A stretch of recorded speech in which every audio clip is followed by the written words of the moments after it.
bahagi ng ating pang-araw-araw na buhay? Tara, alamin natin ito. Bakit ito mahalaga? Ano? Tara!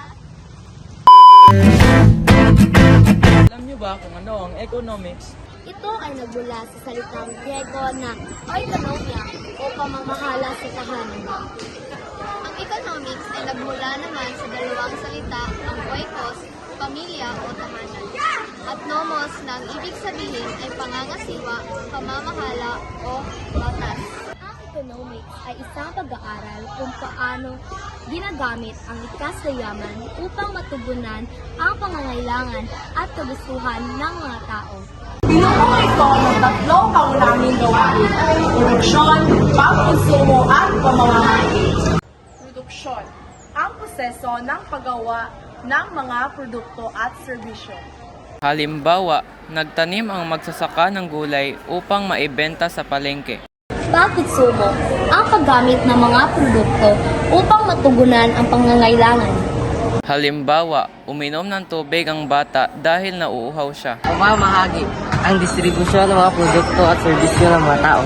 Inihatid ng rider ang order ng customer. Si Adam Smith ay ang ama ng makabagong economics. Isa siyang philosopher strategist na natatag ng disiplina ng economics noong ika-18 siglo.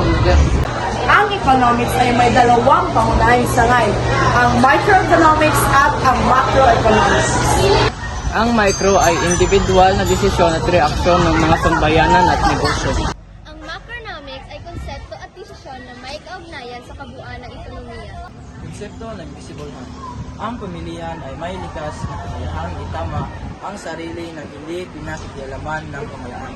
Laissez-faire, bulsya kung saan hinahayaan ang malayang kalakalan o let-alone policy. Ama ng microeconomics, isang tanyag na ekonomista British na nag-ayos at nagbigay istruktura sa pag-aaral ng microeconomics. Ang ama ng macroeconomics ay si John Maynard Keynes, isang British economist na nagpabago sa pananaw ng mundo noong panahon ng Great Depression. Matinding krisis sa ekonomiya noong 1930s. Ang italakay natin ngayon ay kung bakit dapat unahin ang pangangailangan kaysa sa kagustuhan. Ang pangangailangan ay mga bagay na kailangan natin habang ang kagustuhan ay gusto lamang natin. Kaya unahin ang pangangailangan upang magamit ng gusto o pera. Ang unahing paksa ng economics ay inflation. Partikular ito sa macroeconomics. Ito ay tumutukoy sa pagtuloy ng pagtaas ng pagkakalat ng presyo ng mga bilihin at serbisyo ng pamilihan. At sa puntong ito, natapos na po ang aming vlog. Ako nga pala si Princess May o Maliksi o si Anya Agat